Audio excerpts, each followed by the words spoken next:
And my next story is one called Princess Pig, Rotty Rat, and Etty Elephant. And this one is in my book, Nick Knock Knack, the purple one. I try and have them all different colours so you won't get confused because there's a lot of stories in these. Princess Pig was very lonely.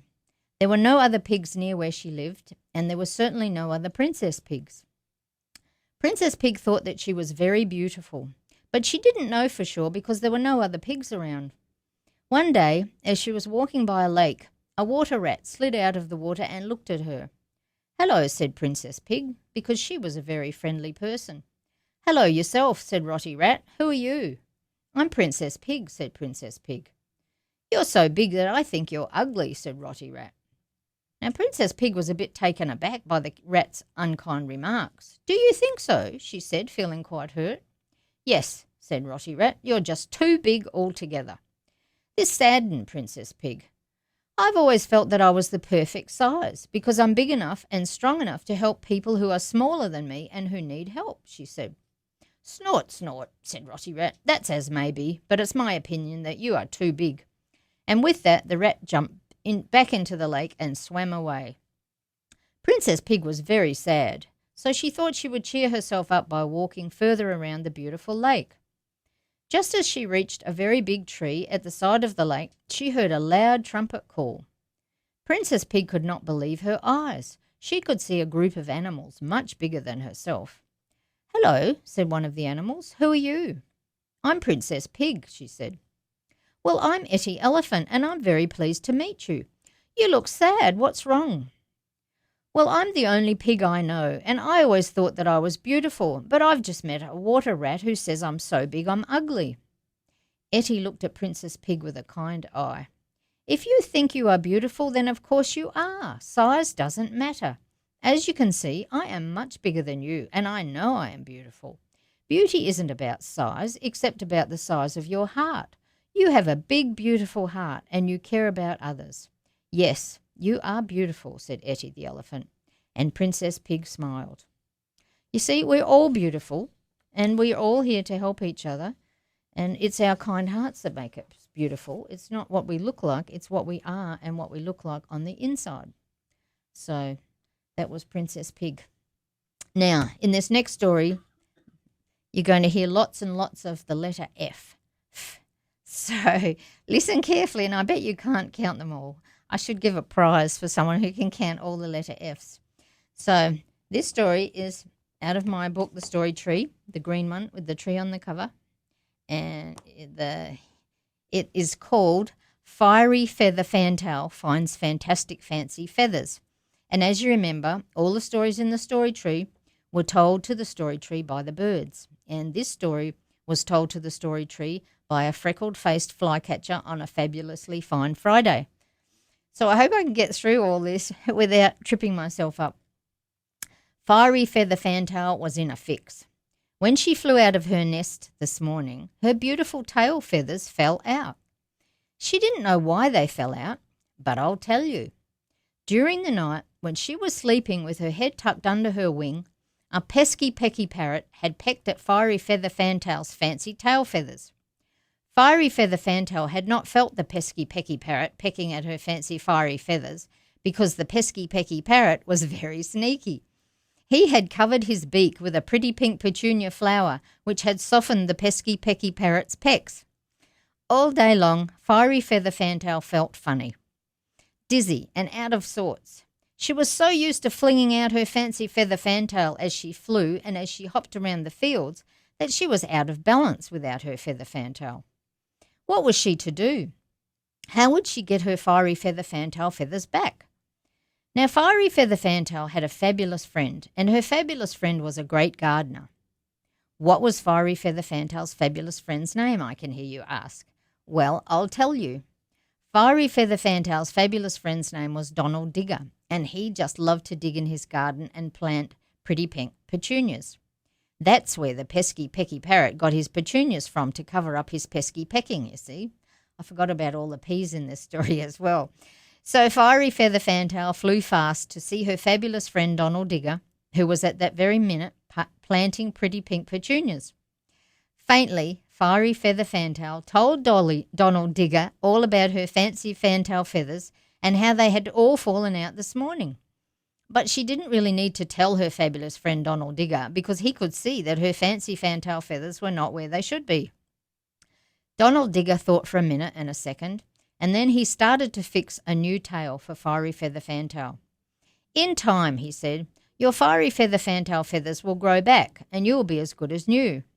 Yes, I know, said Fiery Feather Fantail, but I'm off balance and out of sorts without them. So Donald Digger went weaving. After a minute and a second, he had fashioned a fantastic feather fantail out of some twigs and some pretty pink petunias. He reached into his kit bag and drew out some glue that he had made from tree sap. Fiery Feather Fantail had to stand quite still while her fabulous friend Donald Digger carefully glued the new fantastic feather fantail feathers onto Fiery Feather Fantail. Now, when she sleeps, Fiery Feather Fantail always keeps one eye open for any pesky pecky parrot or anyone else who might be tempted to peck off her Fiery Feather Fantail feathers again. So, you have to watch out for those pesky pecky parrots, especially if they're covered up with pretty pink petunias. So that was the story of Fiery Feather Fantail. And we have time for one more story before we visit our sponsors. Sonny's keeping me on the straight and narrow here.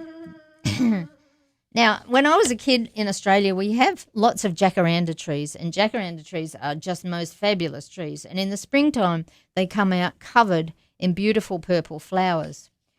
So we used to, when we drive anywhere, we would all, as we were kids, we would count up the jacaranda trees we saw, and the person who counted the most jacaranda trees was the winner. So I love jacaranda trees. I love all trees. And in Hawaii, we have so many beautiful flowering trees. But in this story, it's about jacaranda trees. And the story is called OMM, and OMM stands for Often Married Man. OMM had 40,000 wives, and all of them were beautiful and wise. But OMM never listened to his beautiful and wise wives. He thought he knew it all. I am the master, he would say with his fist in the air, so I know it all. And OMM's 40,000 wives would nod solemnly to OMM, but secretly giggle to themselves because they knew darn well that OMM didn't know it all, for they were wise. And OMM would rant and rave and wave his arms about and scream and shout and throw things about. And OMM's 40,000 wives would just nod their heads slightly and go on about their business because they had many important jobs to do. Well, someone had to do them, as OMM was too busy screaming and shouting and ranting and raving to get anything worthwhile done. Then one day, one very fortuitous day, OMM lost his voice. He wasn't sure at all quite how he'd lost it. He just got up one morning and prepared himself for a day of screaming and shouting and ranting and raving, but when he opened his voice and began to shout, nothing, just nothing came out. What a calamity to OMM! But what a blessing to his 40,000 wives, who all took the earplugs out of their ears and went around for a full 2 minutes, marvelling at the peace and quiet. Then they went back to their work. Well, OMM was quite a sorry sight that day of peace and quiet. With no voice, he didn't feel like waving his arms about or throwing things. It wasn't any fun at all. And if you couldn't make a great loud roar as you threw things this way and that, no fun at all. What a bore, thought OMM, as he sat down under a jacaranda tree to have a quiet sulk. And as he sat there in a black mood and quite sulky indeed, thousands, well, maybe it was only hundreds, as no one in this story actually thought to count them. Anyway, thousands, or hundreds at least, of beautiful purple jacaranda flowers fell down on his knees and into his lap and all over his huge shoulders and even into his hair. Why, one even lobbed right on the end of his nose. As he tried to brush it off, it stuck to his finger, and so OMM, not being presently occupied with screaming and shouting, took the time, for the first time in his life, to really look at something. What a beautiful thing is a purple jacaranda flower, he said to himself or anyone else who may have been listening. Such a beautiful thing. And he picked up a handful of jacaranda flowers and played with them and was having a fun time of it when suddenly he heard a noise. What's that beautiful sound? He asked himself or anyone else who may have been listening. And OMM looked up into that beautiful jacaranda tree and he saw a bright shiny bird singing its very heart out. "What a beautiful sound," said OMM. "Such a sweet and magical sound." And as he lay there completely covered in jacaranda flowers, looking up into the tree at the bird singing its song, and the sun warmed him, and he thought to himself, "Why is it that I've never noticed the beautiful flowers and the sweet song of the bird and the warmth of the sun? Why is it that my life has been so empty of these wonderful things?" And then OMM, who thought he knew it all but really didn't, gave himself the answer, for he wasn't stupid, he just didn't think. "I have been so busy ranting and raving and screaming and shouting that I haven't taken the time to appreciate what I have around me," he said. And then he saw his beautiful and wise wives, and he said, "Wives, from this day onwards I will never, well, hardly ever, scream and shout and rant and rave, and we will do all the important work together." So OMM's 40,000 beautiful and wise wives gave a cheer and rushed right down to the market to trade in their earplugs for jacaranda trees. So there you are. That was a little bit of magic about jacaranda trees.